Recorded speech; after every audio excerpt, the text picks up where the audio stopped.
De volta com o estúdio, no bloco anterior nós falamos sobre meio ambiente e a pauta agora continua nessa linha de sustentabilidade. É que será ampliado o investimento na geração de energia solar aqui no Espírito Santo. É a ampliação da chamada energia limpa, que foi anunciada pela EDP e pelo governo do estado. Isso além de outros investimentos. Quem tem os detalhes é Fernando Saliba, diretor da EDP no Espírito Santo. Muito bem-vindo. Bem-vindo. Obrigado pela oportunidade de estar aqui mais uma vez com vocês.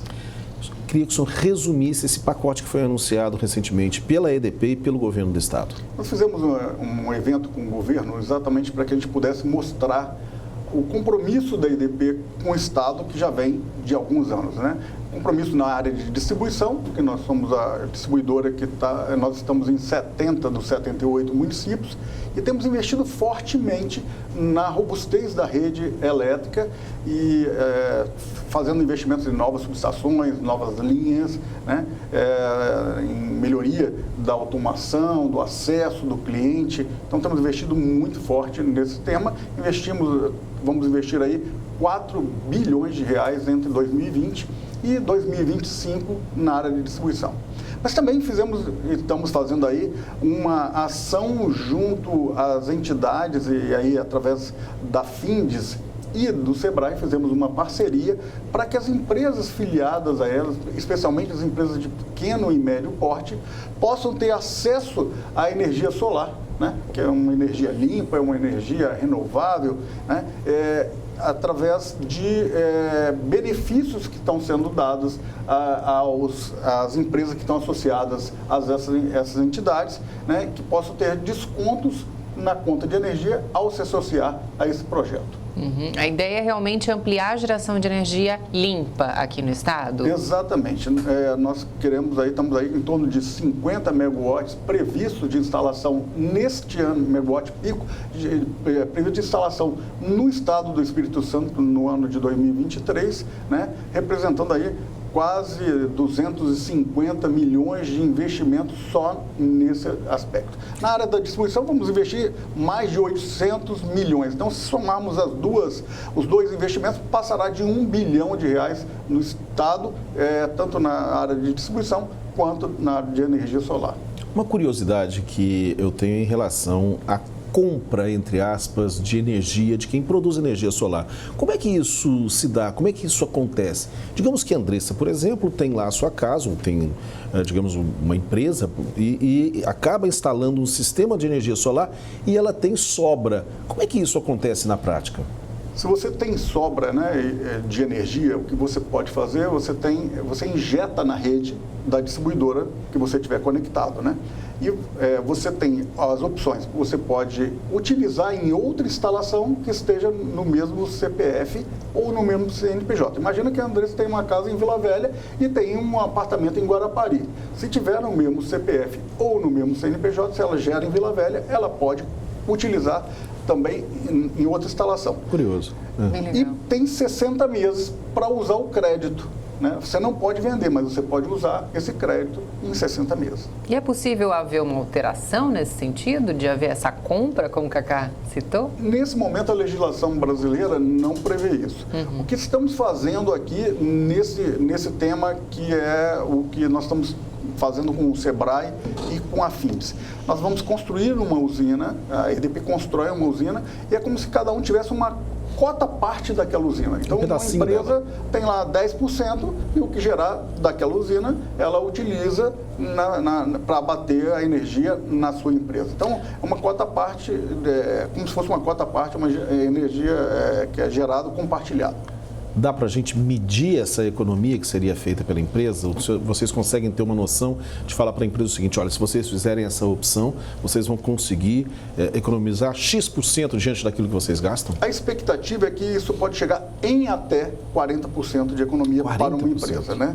Isso, evidentemente, depende de cada modelo da empresa, da geração, mas em até 40% pode chegar o benefício. Uhum. Às vezes a pessoa acha que vai fazer um investimento muito alto, até para instalar em sua própria casa, né? Uhum. Mas ao longo do tempo, você vai abatendo por conta desses descontos, né? Exato.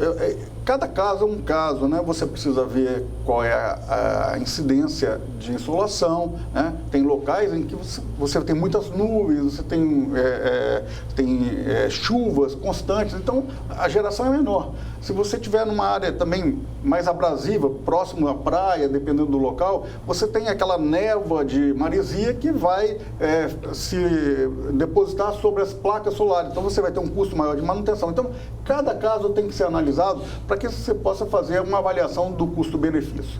Mesmo com esses cuidados, com essa questão de ver caso a caso, tem avançado bastante a utilização de energia solar aqui no estado? Qual é a visão que vocês têm?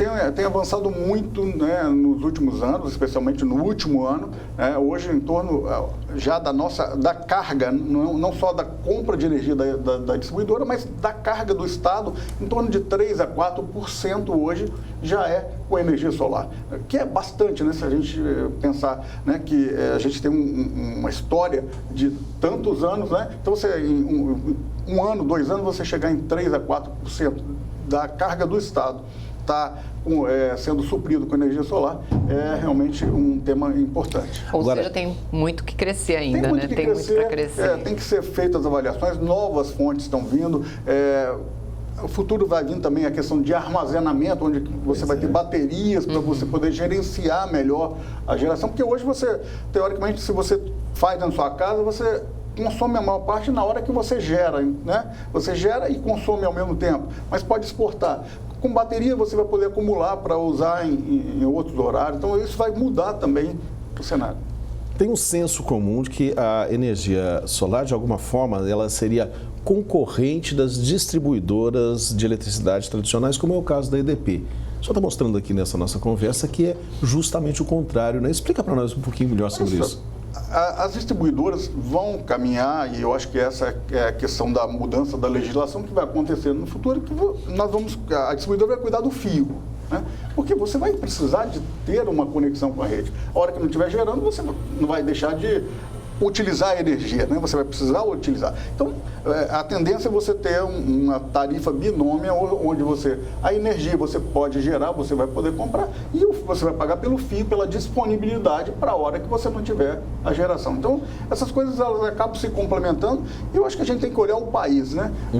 Para o país é bom a gente ter energia limpa para o futuro da humanidade, e naturalmente a EDP, inclusive, mudou a sua logo com uma visão, né, de sustentabilidade. Para a gente ter uma ideia, foi lançada a nova logo, que é uma logo mundial, e nós estamos em mais de 20 países do mundo, e onde foi lançada a logo foi exatamente numa usina térmica que foi desativada, exatamente para simbolizar o compromisso da EDP com a emissão de carbono zero.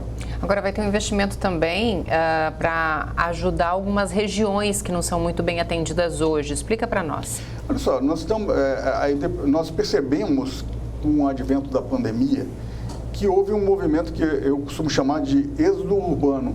As pessoas começaram a olhar um pouco mais, a mudar, a trabalhar do interior do estado, a criar novas indústrias, e nós antecipamos as ações, né? Fizemos mais de 20 subestações, né, que reforçam a rede no estado, de norte a sul do estado.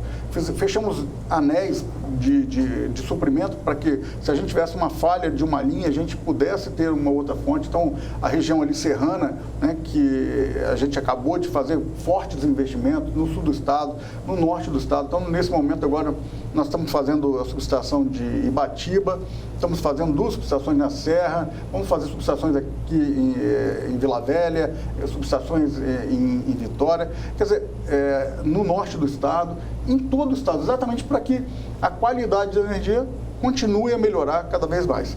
Eu gosto sempre de dar uma referência.